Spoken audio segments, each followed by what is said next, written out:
pakai PBL boleh, pakai inquiry boleh, pakai discovery boleh, pakai direct instruction boleh. Di Kurma tidak membicarakan ini secara spesifik, bebas. Jadi Anda bahkan RPP-nya sederhana, ada tujuan, ada langkah, ada asesmen, itu udah RPP. Satu lembar boleh, dilengkapi dengan materi, itu namanya udah modul aja. Kan demikian ya yang di Merdeka. Nah, sekarang ini yang di PPM ini, yang PM ini seperti K13, tapi yang ditekankan di 3M. Kalau yang K13 kenapa? 5M tadi ya. Ini 3M, itu apa? Memahami, mengaplikasi atau menerapkannya, dan kemudian merefleksi. Ini diambil dari teori belajarnya orang dewasa. Kalau Bapak Ibu kemarin ikut SMKPK yang tahun lalu kan ikut terus ini ya sampai pengibasan. Itu teorinya dari David Cole, kemudian dari Paulo Freire dan sebagainya. Prinsipnya adalah orang dewasa itu belajar dari pengalaman. Artinya tidak ada orang dewasa yang masuk di lubang yang sama 2 kali. Prinsipnya mengono. Pegang ya, ini prinsip ini ya.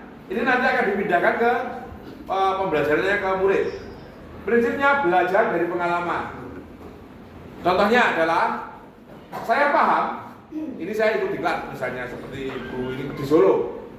Saya paham, dikasih tahu oleh panitia, sehingga menjadi pemahaman saya bahwa Pak Eko besok pagi sarapannya ada di lobi jam 6 sampai jam 8. Pemahaman saya kan itu. Paginya saya terapkan, benar kan? Saya mengaplikasi pemahaman saya terapkan. Berarti saya antara jam 6 sampai jam 8 saya bisa sarapan. Saya datang sarapan itu. Nah, ternyata di sarapan itu ada 3 antrian. Ini antrian buah dan snack. Setelah minuman, sini antrian nasi dan sayur.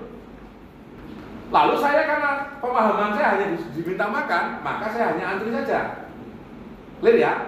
Saya antri di bagian nasi dan sayur. Setelah saya dapat nasi, saya duduk, saya makan, saya sambil merefleksi tadi pengalaman saya tadi. Loh, tadi saya waktu antri di nasi panjang sekali dan dapatnya lama sekali. Sementara yang antri di bagian buah itu lebih cepat. Itu menjadi refleksi, itu menjadi pengalaman baru, menjadi pemahaman baru. Sehingga saya punya informasi 2 sekarang. Eko sarapan di lobi jam 6 sampai jam 8 dengan catatan kalau bisa antri di buah dulu. Pemahaman barunya ini, pemahaman baru diambil dari mana? Didapat dari mana? Pengalaman yang direfleksi. Hanya ini terus. Oke, sekarang saya dapat 2 informasi ya. Sarapannya jam 6 sampai jam 8. Jangan antri di buah. Jangan antri di nasi, antrinya di buah. Clear.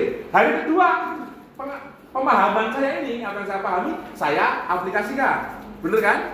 Saya datang, lalu kemudian saya antrinya di buah. Ternyata di depan saya Pak Luki. Bulannya Pak Luki ini pilih buah suwe banget, bisa 3 tahun. Clear? Akhirnya saya dapat buah itu dan lalu kemudian saya refleksi lagi. Saya dapat dari hasil refleksi, saya dapat informasi. Berarti tambah apa? Jangan di belakangnya. Jadi pemahaman saya dapat 3 sekarang. Makan jam 6 sampai jam 8. Jangan di antri yang nasi, antri di buah, tapi jangan di belakangnya Pak. Clear? Artinya pemahaman saya tambah terus. Ini kalau bisa saya aplikasikan akan ada pemahaman baru lagi. Jadi demikian orang dewasa belajar. Bisa nangkap ini? Saya paham, saya aplikasikan. Ketika saya aplikasikan, saya akan menemui kendala dan sebagainya. Saya refleksikan. Sehingga hasil refleksi saya ini membuat pemahaman baru. Sehingga besok bisa saya aplikasikan lagi. Ketika saya aplikasikan lagi, ada kendala lagi. Itu menjadi pemahaman baru. Demikian seterusnya.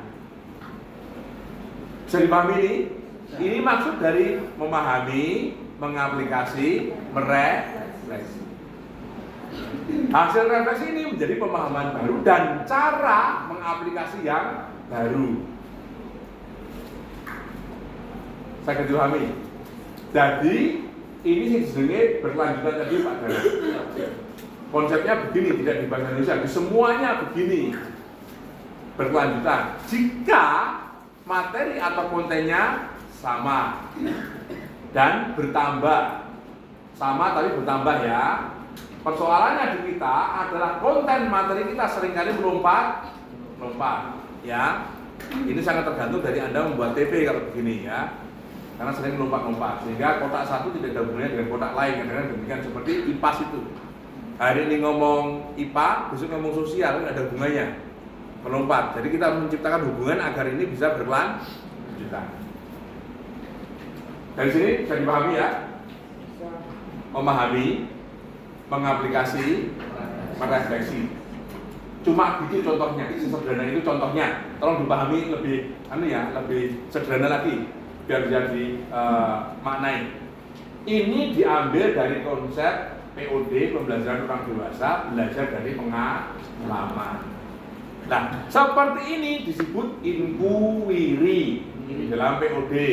Beda dengan inquiry di modelnya ya.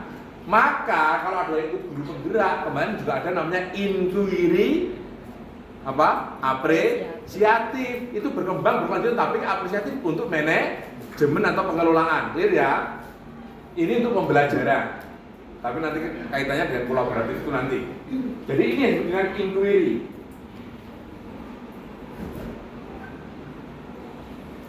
Dengan demikian harapannya di dalam PM ini siswa belajar tidak lupa. Kalau kemarin kan saya belajar, saya lupa.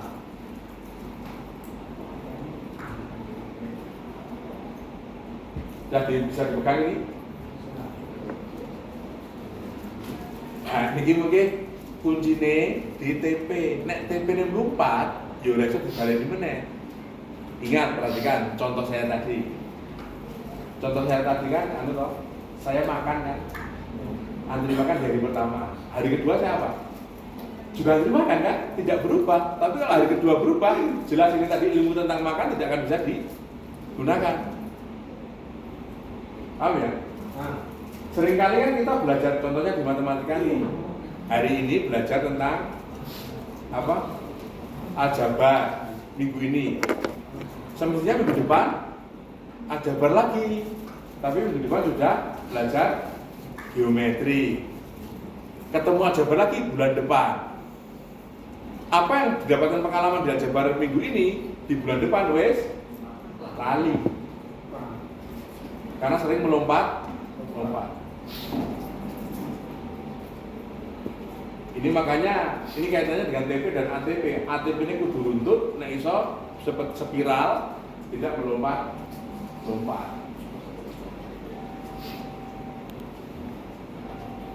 Saya dipahami? Saya.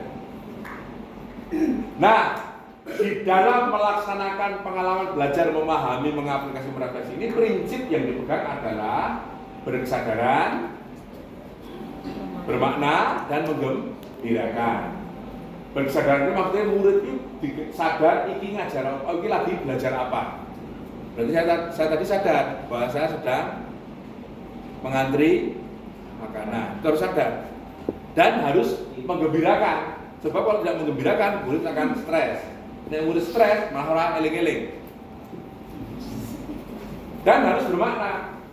Agar bisa berkesadaran, menggembirakan, bermakna, maka Bapak Ibu diwajibkan mengkaitkan, mengkontekskan apa yang Anda ajari dengan kasus di dalam kehidupan sehari-hari. Kemarin yang ikut di Solo kan, Solo ya Pak ya? Iya. Di Solo itu kan contoh soalnya kan mesra bener, ini negara orang gawe. Contohnya apa kemarin? Yang mana Pak? Soal, contoh soal yang ada gambarnya itu. Soal 1, 2 itu. Oh, yang itu. Schooling without. Ya bukan, contoh soal. Yang contoh soal, yang satu cuma narasi, yang satu ada gambarnya itu. Contoh soalnya itu adalah kompor matahari ya, ingat? Oh iya, matahari. Kompor dengan panas matahari. Pertanyaan saya, ono rasa ini zaman saya kompor dengan panas matahari. Ono apa? Nah, ono tak edit gini, tuku nang tuku. Kompor sing panase saka cahaya matahari ono ora? Wes ora ono to. Artinya itu ora relevan dengan kehidupan sehari. Kalau mau ngomong tentang perubahan energi, itu contohnya real saja. Abang bisa mau pikiran, kan perubahan energi. Ya kan perubahan energi, gampang banget tuh. Nek boleh nyebul ke Superman, pikirannya gitu digubungi kumparan bisa jadi panas. Panas jadi listrik. Semudah itu, tapi kemarin di Solo masih. Ya kan? Kompor matahari. Bingung soal. Ada itu. Aku dulu itu soalnya udah gak ada lagi. Sekarang kompor ya kompor gas. Maksud saya, kalau IPAS ingin mengajarkan perubahan energi, tolong jangan lagi ngomong ketel uap. Wes selama saya ini. Masih ingat kan? Dan itu mas guru IPAS itu masih ngomong loh perubahan energi. Contohnya ketel uap. Saya gawe James Bond. Saya kira James Bond mencipta ketel uap untuk menggerakkan kereta api, menggerakkan kapal. Kabeh iki saya kira nggo mesin, wis ora mesin. Nah, artinya Bapak Ibu mohon dengan sabar dan ikhlas untuk mencari lagi, mengobservasi lagi apa kaitannya ilmu yang Anda ajarkan dengan kehidupan sehari-hari biar bermakna. Nek ora iso bermakna. Angin dia akan memaknai karena itu jadi konsep yang hanya ada di awal-awal. Ya perubahan energi itu kan gampang sekali dalam kehidupan sehari-hari ya. Karena energi itu tetap, tapi dia bisa berubah wujudnya. Energinya tetap. Itu apa contohnya? Oke. Ekosistem. Ngomong ekosistem kalau ada ngomong di buku semuanya sebuah positif. Ekosistem ikan apa? Air, terus lumut, apalagi batu-batu, tanah, kira-kira apa lagi ekosistem ikan? Nah, terumbu karang kan? Itu kan positif, buku, kenyataan nih, ekosistem ikan yang kita lihat sehari-hari. Serotan, tas resep. Benar apa enggak? Apakah lele mati dengan adanya serotan dan tas resep? Nyatanya ya kenapa? Berarti sudah menjadi ekosistem. Jadi ekosistem buatan pada akhirnya yang tidak disengaja. Nah, misalnya dikontekskan seperti ini, bocah jadi ngono ya. Sementara ekosistem buatan yang kita pelajari di sekolah pasti akuarium. Ya kan? Ekosistem buatan ikan itu pasti akuarium. Ternyata ekosistem buatan pun di sungai pun ekosistem buatan. Ya kan? Karena ada potongan bagus. Oh, ono handphone mati, buang, ono. Ya, ono kecelakaan motor ada cukup. Ternyata kan jero niku kan iwae itu. Jadi kalau kita koneksikan, kontekskan dengan kehidupan sehari-hari, maka murid akan lebih mudah memahami karena dia bisa menemukan itu dalam kenyataan. Jadi Bapak Ibu, ini yang di dalam kurikulum Merdeka Kemarin disebut sebagai evidence. Masih ingat? Bukti. Kemarin evidence. Jadi nek ilmu itu rada evidence yo angel untuk siswa untuk mengiling-iling. Gitu ya. Itu BBM, berkesadaran, menggembirakan, bermakna. Memang menggembirakan piye? Misalnya belajar ekosistem yo aja ning kelas, digone kalan karep ngono to. Kan udah seneng delok misalnya rakyat 5 menit. Apa nek ra apa ngeduke ngeduke kamera yang bisa tahan kamera apa sih? Action cam. Dengar bareng 1 second dulu. 1 second ewu. Itu bisa itu dulu bareng-bareng kan nyenengke. Menggembirakan tidak harus tertawa-tawa, ya tidak harus lucu, tapi adalah kegiatan yang melibatkan fisik, pikiran, perasaan langsung siswa secara bersama-sama itu sudah menggembirakan. Guru deh, waktu ngelosi sidik terus menggembirakan. Nah ingin terus kurang menggembirakan, terus meninggalkan.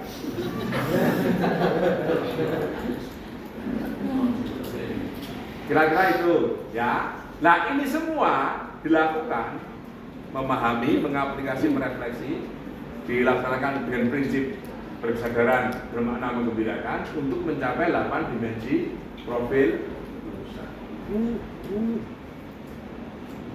Kalau kemarin kan kita masih ingat 6 ya, yang di Unmar kan 6 kemarin, yang B5 itu, ya 6 toh, yang kemandirian dan sebagainya itu. Nah sekarang jadi tambah 2, karena menterinya tambah dulu, jadi 8. Jadi menterinya 10.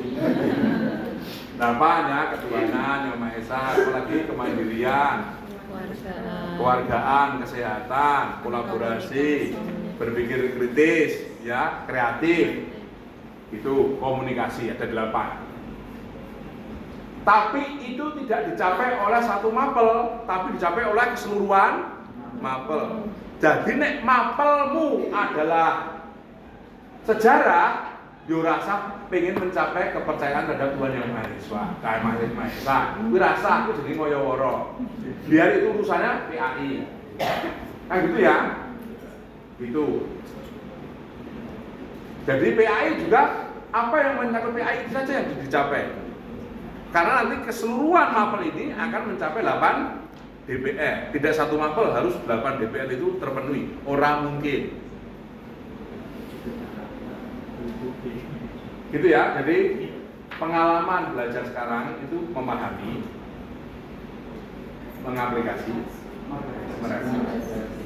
dilaksanakan dengan prinsip kesadaran, bermakna, mengerjakan untuk mencapai 8 dimensi profil lulusan.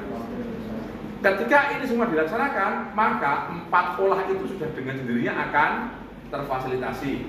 Olahraga itu tadi dengan kerjasama siswa. Tentu yang membicarakan, guru mengelompokkan siswa untuk melakukan riset di perpustakaan, itu sudah olahraga. Karena soalnya berkelompok untuk melakukan perpustakaan, olahraga. Olah pikir, terus nek wis olahraga, olah pikir, diolah hati, kalau olah rasa. Itu kalau semua udah kerja bareng-bareng bersama-sama, keempat-empatnya pasti akan terpenuhi, terfasilitasi. Tapi kalau tanpa kerja kelompok, guru ngomong terus, itu tidak akan terfasilitasi keempat-empat. Maka di dalam model pembelajaran dimanapun yang Anda gunakan selama ini pasti guru membentuk kelompok, gitu. Terus kemarin di Unmar juga ada diferensiasi, itu untuk mencapai 4 olah tadi. Kabeh ana ning RPP tertulis, sing ra tertulis ning 4 olah. Karena ukurannya ra cetha nggih. Ini kan konsep yang harus kita fasilitasi secara konseptual, tapi jelas tidak mungkin akan terukur nek kaya olah hati, olah rasa ini ra mungkin iso diukur to. Ning iso dilakoni. Jadi mengapresiasi pekerjaan teman, kemudian apa? Kemudian menganggap karya siswa temannya yang lain juga bagus, itu sudah bagian dari olah hati dan olah rasa. Contoh saya, kalau Anda masih ingat, saya di kelas ini juga pernah mengatakan, kalau di Indonesia di sekolah SD, SMP, SMA mau pameran, di SMK mau pameran, pasti sih dipilih karya siswa terbaik. Begini apa nggih? Ini jahat. Ini jahat. Nek Eropa elek ditampilke, apa ditampilke jenenge karya siswa. Kan pameran karya siswa. Nek sing apik ditampilke olah hatine ra ono, olah rasane ra ono. Akhirnya menjadi sekarang ini adalah kultur flexing. Gitu. Jenengane nek pejabat flexing jenengan sengit kok. Nek tampil karya siswa sing terbaik. Yo ora, sing elek tampilkan. Ini karya siswa. Ini kok jelek, enggak orang ansip siswa itu pikirannya abstrak. Jadi karyanya selalu seperti ini. Orang apa dikasih keunggulan masing-masing. Ini gambar manusianya, ini gambar pemandangannya bagus, potret dirinya persis. Ini kok potret dirinya enggak? Ini pas digambar gede Pak. Jadi gampang bayar aku paling alasan. Jadi itu ya, kenapa kalau di Eropa itu semua orang bisa dilatih sejak awal menghargai karya orang lain, ya karena itu. Ketika ada basar di sekolah mereka masing-masing, semua karya siswa itu ditampilkan, baik yang prototipe gagal, prototipe jadi, atau yang sudah jadi, semua ditampilkan sebagai proses. Di kita kan enggak, mesti yang terbaik, gitu kan? Pasti itu sejak SD. Jadi sejak SD itu kita diminta kompetitif, sejak SD. Padahal yang ada dalam 8 DPL bukan kompetitif, tapi kolaborasi. Hidup sekarang tanpa kolaborasi kita nggak bisa. Jadi kalau Anda mengadakan kompetisi, Anda akan ditinggal oleh teman-teman yang kolaborasi. Semua aplikasi kolaborasi hari ini. Semua toko kolaborasi hari ini. Nggak ada toko sekarang ini, toko modern yang tidak kolaborasi. Minimal kolaborasi dengan pengiriman. Minimal kolaborasi dengan pay letter. Kan ngono iki, so toko saya ini bayar besok tagih ngamuk itu. Itu pay letter tradisional.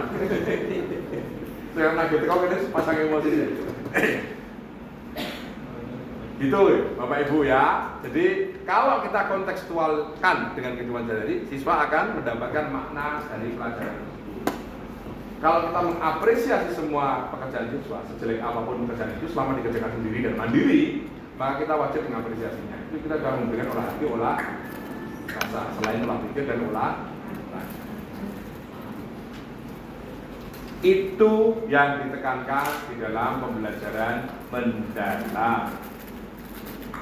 Nah, kenapa sampai harus 6 hari di diklat? Itu karena karepe 6 hari itu permulaan. Karena lengkapnya itu berapa Bu? 3 bulan ya? 3 bulan.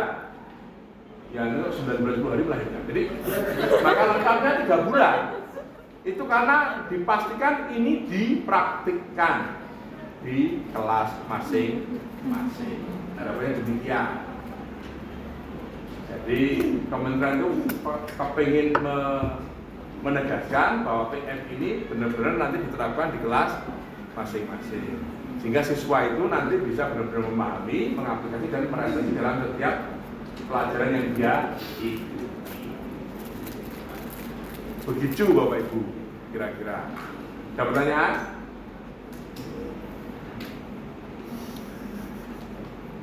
Oke, tidak ada pertanyaan? Ya, Bapak Wi. Terima kasih. Assalamualaikum warahmatullahi wabarakatuh. Waalaikumsalam warahmatullahi wabarakatuh.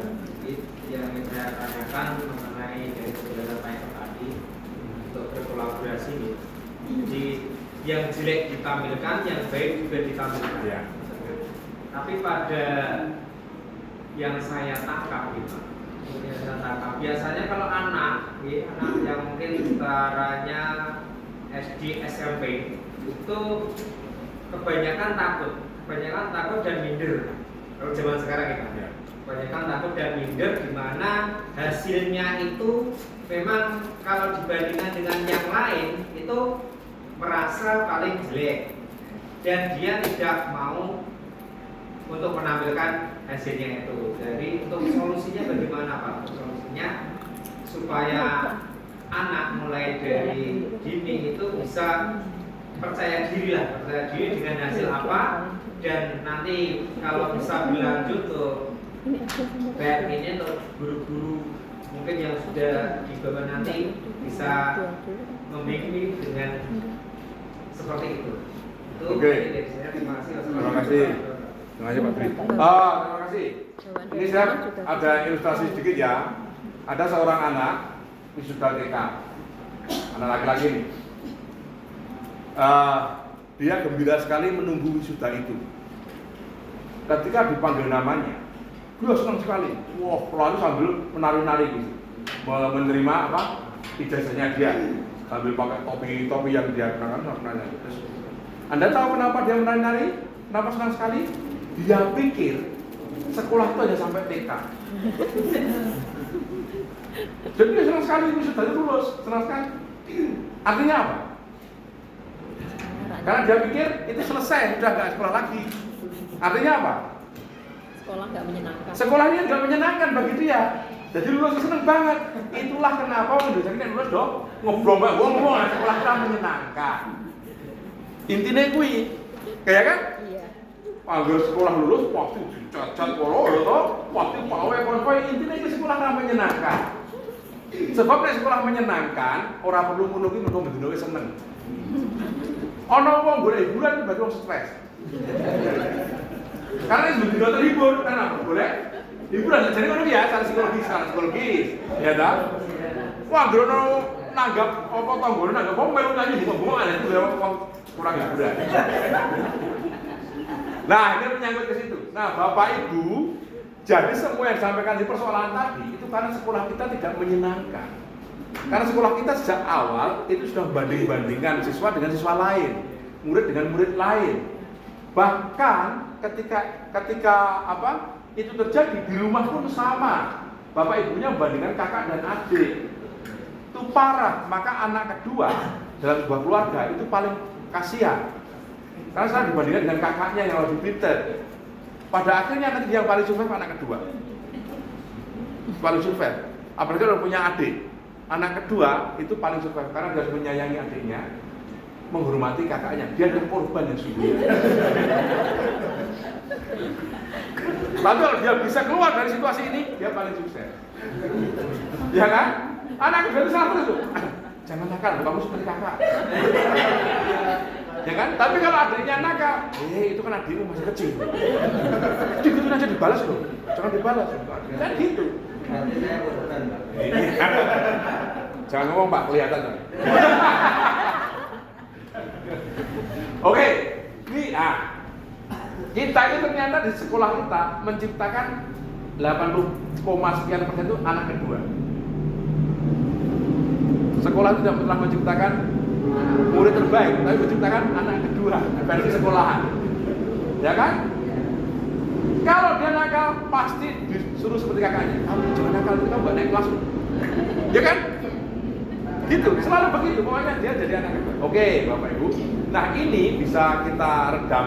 Tapi saya tidak yakin apa kalau di SMK sudah bisa kita hilangkan. Enggak, karena ini traumatik sejak kecil ya. Sejak kecil, masuk SD, masuk SMP yang dengan pola seperti itu. Ketika kita di sini, maka kita harusnya di Normada maksudnya, di pelajaran normatif dan adaptif dan juga di kelas 10, harapannya situasinya agak cair. Caranya gimana? Ukuran benar salah, mohon dikasih alternatif. Kenapa anak dibegitukan? Karena ukurannya masih benar salah.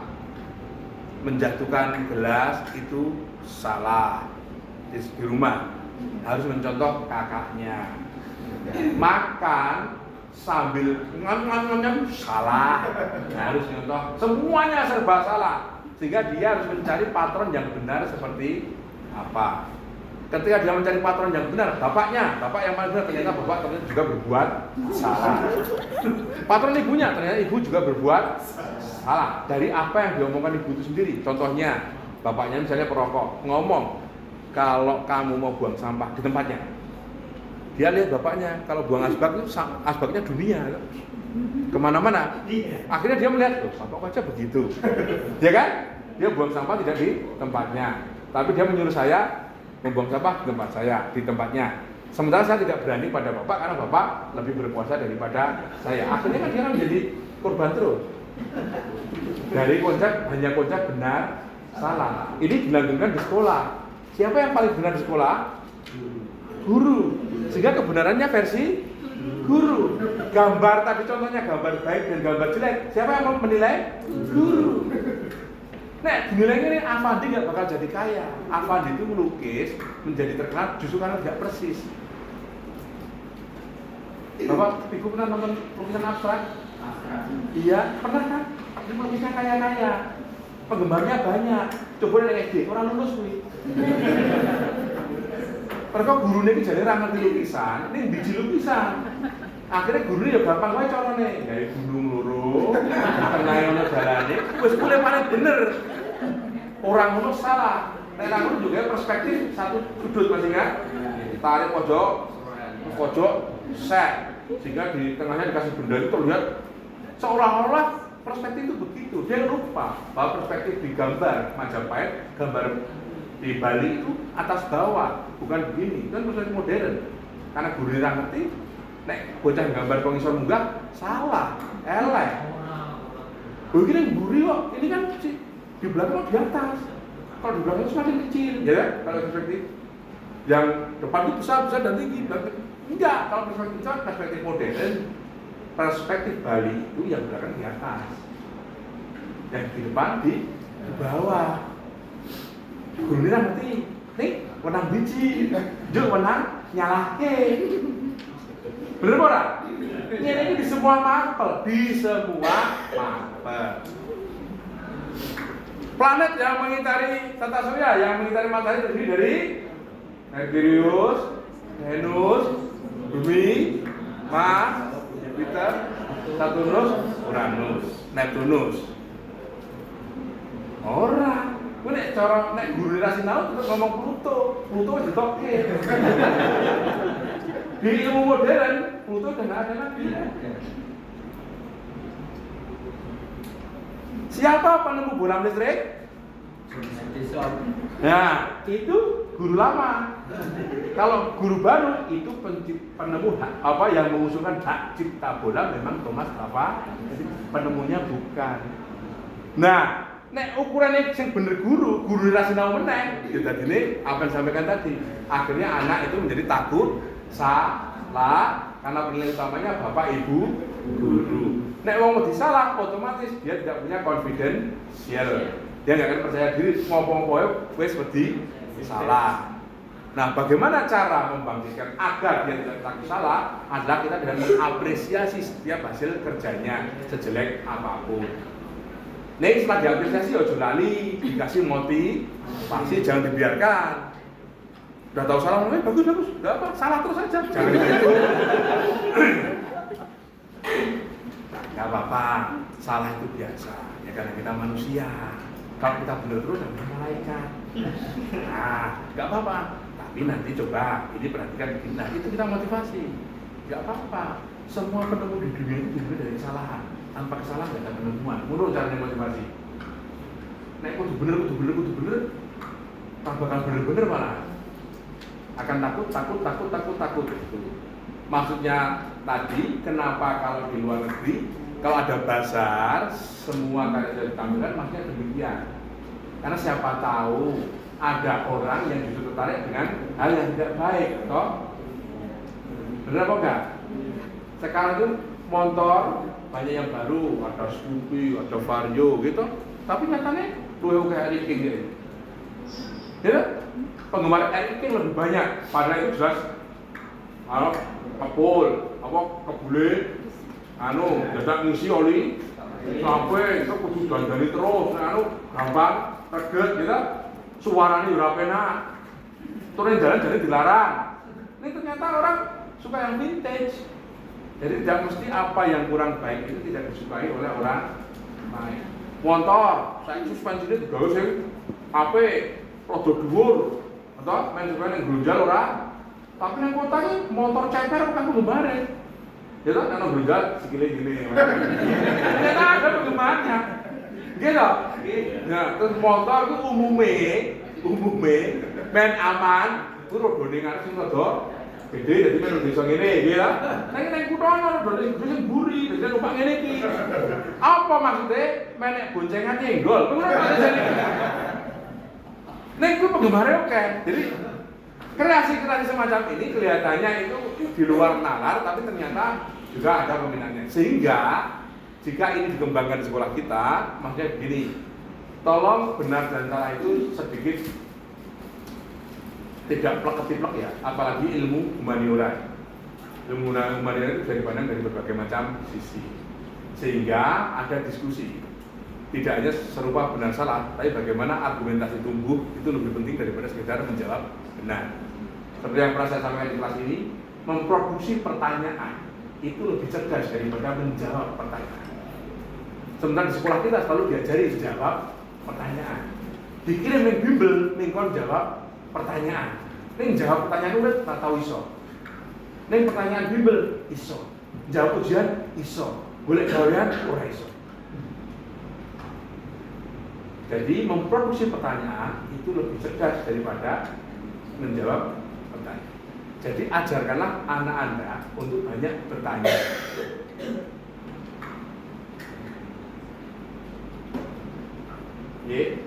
Anak jarang bertanya ketika dia sudah masuk sekolah. Gimana mungkin? Sing anak apa anak? Anak jenengan itu cerewet. Apa ditakoke? Ora mutu ditakoke. Jawabane mbokne ditakoke. Jawabane bapakne ditakoke. Ning begitu mlebu TK, kumpul kancane, yo gak takon. Gimana betul? Kok iso? tarik mawon sudah lebih TK. Tarik takon nyangel ya. Barang mlebu TK ora rasa takon kok. Mana ini sekolahnya? Mana mau takon ke? Bu, ini apa bu? Ini roda. Ya kok roda tuh bu, kok raton tuh? Ya ini roda ini apa tuh? Iki lho digunakan kok iso ngono to? Ora yo aku roda sing rusak. Roda rusak kan dipasang ning kono kok ora dibuang. Ono wae bocah pertanyaan iki. Nek begitu mlebu TK des bali ning omah, minggu meneng wae. Tadi diajari apa nak? Nyanyi. Gitu. Begitu kumpul kono kuwi. Mau berarti TK ini mengajarkan ABCD, terus mengajarkan juru lumpat mono betul, terus mengajarkan bahasa Indonesia gitu. Jadi akhirnya bocah tertekan. Kalau takon itu bebas apa wae, bocah yang takon bosone campur-campur gak belum. Itu apa tuh tanya kan?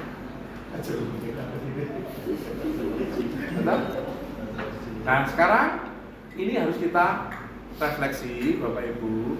Yang ada bocah takon ojo dihu, ojo ini biasa. Nek dibebas ke takon, jika Anda kelas Anda sekarang terbuka untuk orang bertanya, jangan kaget jika pertanyaannya ngawur-ngawur. Ya, karena itu pertanyaan yang terpendam puluhan tahun.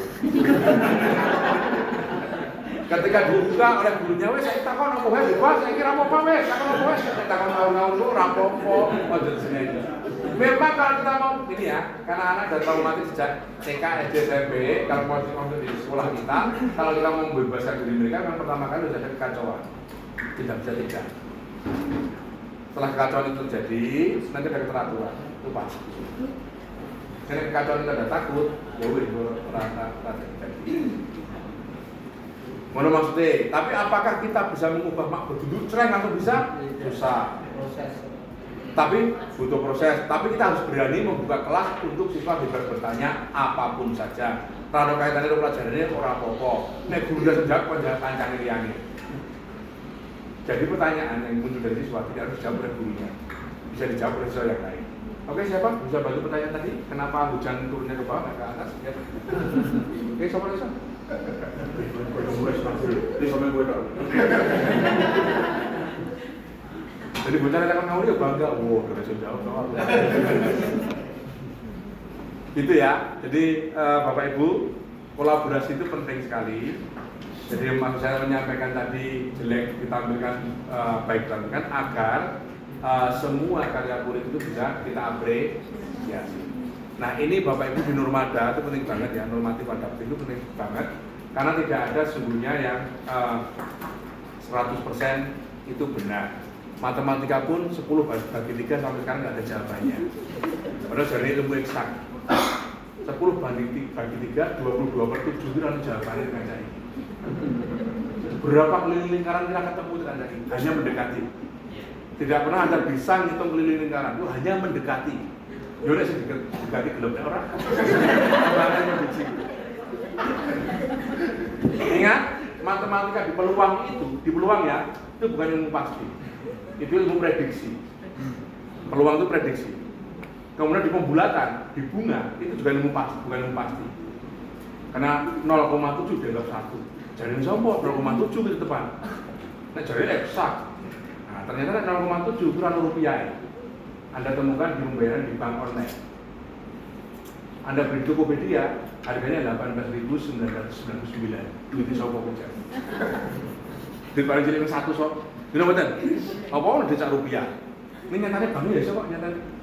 Kan gitu. Ini duitnya apa? Akhirnya apa? Dibulatkan. Berarti orang eksak. Jadi pikiran-pikiran tidak eksak semacam ini ya bisa dibangkitkan untuk membantu siswa berargumentasi, membangun pemahamannya sendiri.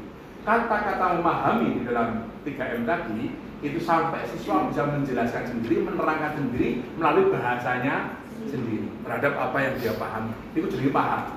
Ini paham kok main apal ke? Itu jadi ora paham. Ini copy paste. Ini ora paham. Yang paham itu iso jelasnya nggo bosone dhewe. Nah, mendidik ke situ tidak perkara mudah, tapi bukannya tidak bisa.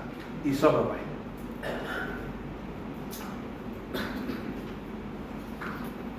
Itu ya.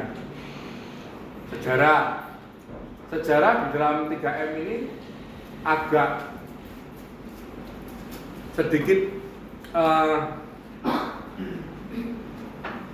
bukan dilarang, tidak diperbolehkan untuk sekedar mengajari angka tahun. Sejarah mengangkat tahun orang gunanya itu, karena tahun itu lalu. Seperti ada contohkan di kelas ini juga kan, tahun lalu. Sejarah dia jadi angkat tahun, maka di Ponorogo mati ping 3.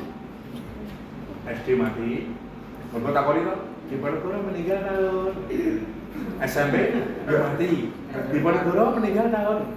SMA ya mati ping 3. Nek jawab salah terus berarti ping 6. Nah, nek angka tahun kita nggak akan pernah bisa belajar dari sejarah. Maka sejarah itu peristiwa, penyebab, mengapa itu menjadi penting daripada sekedar angka tahun. Misalnya, nah nek kita tidak bisa mengkoneksikan perang di Ponorogo dengan kejadian saat ini, maka itu tidak akan bermakna. Kalau dia ngomong, ini kan adalah pelajaran sejarah tadi, misalkan ada negara paling hebat apa? Kerajaan paling hebat di Jawa ini? Majapahit. Nah sekarang kenapa Indonesia nggak hebat? Nggak tahu ya. Nah, terus dobing dia dong, nggak tahu dia. Nah, siapakah negara yang seperti Majapahit sekarang ini? Cina, boleh. Ada lagi? Ya, Amerika apa lagi? Jerman, apa lagi? Wah, juga. Mana? Suku peta. Oke, terima kasih. Kalau kita belajar Majapahit negara kerajaan hebat, benar? Nah, menguasai Nusantara, benar? Benar. Ada sumpah palapa? Benar. Pertanyaannya, kalau dia negara hebat menguasai Nusantara, kenapa musuh Pajajaran harus licik mencegat di lapangan? Hanya musuh kerajaan Pajajaran, dia licik mencegat rombongan pengantin di tengah jalan.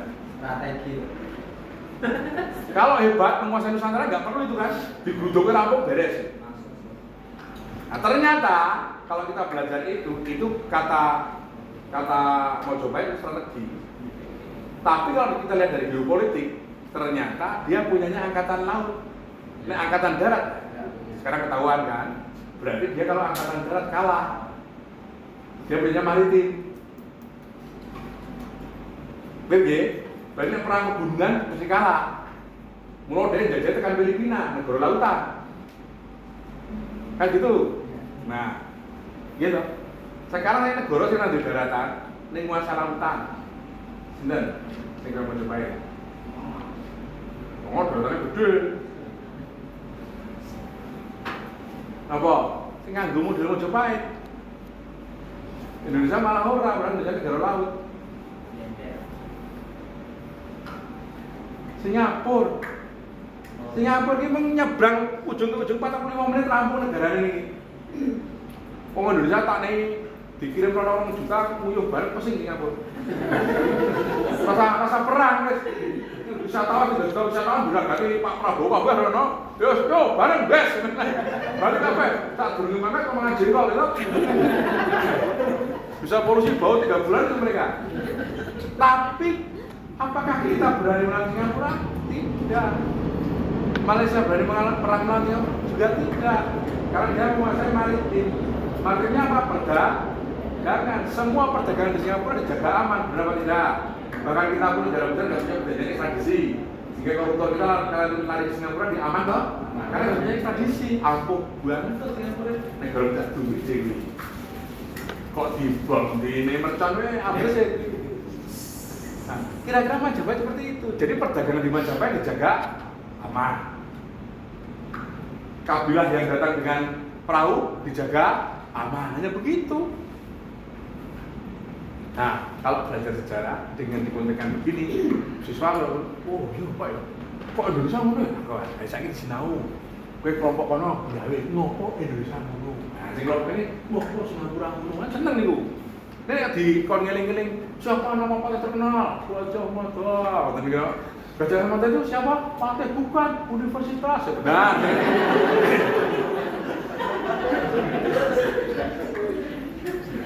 Kalau hanya peristiwa yang ada di buku dan tahun-tahunnya tidak terkoneksikan dengan sekarang, ya repot. Nah, mengapa misalnya Diponegoro melawan Belanda? Karena pembangunan itu akan menggusur tanah leluhur neneknya. Apakah penggusuran sekarang ada? Hari ini apakah ada penggusuran? Nah, nek dikoneksi saiki, aku iso. Nah, kenapa? Apa bedanya dulu dan sekarang? Kenapa dulu melawan dan kenapa sekarang tidak? Mohon di riset. Namanya problem based learning. Ini ada di YouTube sekarang. Misalnya ngoten niku Pak, monggo di riset. Dulu zaman kan ada ganti rugi dan zaman sekarang tidak diganti dulu tuh jelas rugi. Kalau sekarang ada banyak istilah, ganti rugi, ada ganti untung, ada konsesi, dan macam-macam ya. Kalau tol di Jogja lucu lagi, si Sultan mengatakan tol tanah yang dipakai tol itu tidak boleh dibeli. Apa lagi? Ning satu-satunya gubernur Indonesia sing ngomong Pak Sultan tol. Anda boleh bikin jalan tol lewat Jogja, tapi tanahnya tidak boleh dibeli, harus disewa.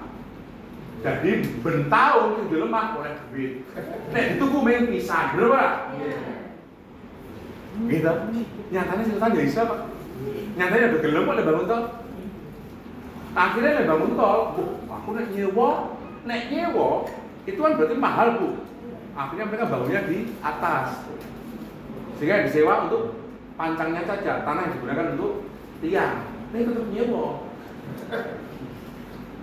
Nah, Sultan mikir petaninya, kalau tanah nanti dipakai tol, dapat duit sekian miliar itu tidak sampai sebulan habis. Sudah terbukti di Jawa Timur ya, yang dipakai di Pertamina, yang begitu menerima konsesi sekian miliar, beli mobil, pas nyoba tabrak ke tembok tuku meneh. Jujur saya ngomong gitu. Akhirnya kan sekarang mereka lantaran digawean dan diomong. Belajar dari itu maka tidak boleh dibeli tanah untuk jalan tol. Akhirnya harus disewa. Karena disewa pengembangnya pinter. Nah, aku nyewa tanah yang di bawah kan mahal. Areanya kan banyak, maka mereka bangunnya di atas sekarang. Jadi besok tol di Jogja itu lewat di atas kota semua. Itu kira-kira mulo suwe. Sampai hari ini belum jadi. Kalau yang Klaten sudah jadi. Solo Klaten itu cepat sudah jadi. Klaten Prambanan sudah oke. Prambanan ke barat belum, karena harus semua naik di atas. Nyatanya orang putih didukung. Nah, itu kalau sejarah kita pelajari, bisa kita konsisten dengan ini, dan maknanya kan banyak. Sehingga kita bisa belajar dari sejarah, sehingga kita tidak akan pernah mengulangi kesalahan dari sejarah yang pernah kita. Itu bagian dari memahami. Perhatikan Bapak Ibu, memahami itu sampai siswa bisa menjelaskan apa yang dia pelajari dengan bahasanya sendiri. Itu baru disebut memahami. Memahami dengan demikian, siswa atau murid juga harus dilatih sampai tahap mencoba-coba. Contohnya, kalau di teknik dandani LCD, kalau dandani ini siswa mendandani LCD dengan bimbingan guru, itu namanya masih tahap memahami. Kalau kemarin enggak, siswa mendandani disebut menerapkan. Enggak, nek isih di kandani guru nih, saya buka kuwi. Ojo karo ngene, strukturnya bener. Oke, buka ya. Kisah ngene. Kalau gurunya masih begitu, itu namanya masih memahami. Nek wis mengaplikasi, gurunya los. Wis dandani iki kabeh? Bisa Pak. Wis tak bungarene. Nah, wis dandani gurunya los. Itu namanya mengaplikasi. Kemarin kan enggak. Ketika anak sudah mulai mengerjakan, itu disebut sudah mengaplikasi. Ini kalau mengerjakan dengan bimbingan itu masih disebut memahami. Bisa dipahami ini?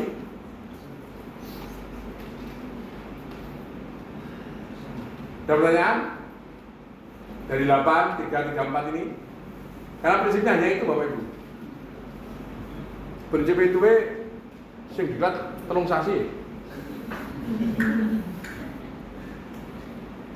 Ada pertanyaan dari sini? Oke, saya ulangi ya, di pokok di kasus pengalaman belajarnya saja. Akan belajar tentang carane ngumbai pakaian. Tujuan belajarnya murid mampu mencuci pakaian sesuai dengan standar operating prosedur dan tekniknya. Maka memahami itu sampai gurunya praktek dengan siswa itu baru memahami. Pertama, guru menjelaskan. Ngumbai kuwi carane ngene. Delok video ini. Ana video ning YouTube. Ning YouTube ono tutorial. Tutorial mencuci kaju. Misalnya ngerti niku nggih. Dok ngerti? Ngerti Bu. Ya tak baleni ya. Guru jelasin lagi. Dimulai dari angkat pakaian kotor, dan demikian dan seterusnya. Wes ngerti? Saya dipraktekin. Praktekin bareng-bareng. Ada ember? Ada. Ayo sekarang embernya diisi air. Nah, isi air. Ada rinso? Ada. Oke, taruh rinsonya. Taruh rinso. Aduk. Masukkan pakaiannya. Nah, gitu. Rendam. Kita tunggu 5 menit ya. Oke, sekarang kita kucek. Bilas. Nah, itu namanya mencuci. Paham? Sampai begini itu masih clear? Saat ini mengaplikasi. Wes, paham kabeh? Paham Bu, paham Pak. Tenane, mboten nano, mosok ora iso. Wes nek ngono saiki, ning ngarepmu ki ana pakaian telu. Silahkan cucilah dengan langkah yang sama. Yuk gurih los. Gurih ngeculke. Mungkin tok kae delok-delok ngono. Itu namanya mengaplikasi. Clear? Setelah itu merefleksi. Merefleksi apa? Sampai tingkat meregulasi diri. Sehingga pendapat anak A dan B dalam mencuci 3 pakaian tadi mungkin berbeda-beda. Oke, kamu Mbak, apa yang kamu lakukan dengan mencuci 3 pakaian tadi? Pak, kan pakaiannya ini yang satu kaos, yang satu baju, yang satu jin. Maka saya cuci dulu yang jin. Kenapa? Yang jin duluan? Karena jinnya temannya setan. Oh ya, dan itu ngucapnya ternyata nggak bisa Pak dengan tangan. Lu piye tak iga-iga Pak? Oh ya bener. Nek kowe, aku Pak, gandengan to aku sing kaos iki sing ringan. Sama-sama mencuci, refleksinya bisa menjadi berbeda. Hasilnya yo padha jadi. Itu maksudnya merefleksi. Tidak hanya sekedar menyimpulkan. Kemarin kan merefleksi menyimpulkan. Itu takon, apa sing gampang, apa sing angel. Sekarang sampai meregulasi diri. Sehingga cara mencuci setiap orang bisa menjadi berbeda pada pelajaran ini. Nah, Bapak Ibu, sekarang bayangkan kira-kira jenengan mahamke nganggo coba-coba ngono Pak. Sampai tahap mencoba-coba itu masih memahami.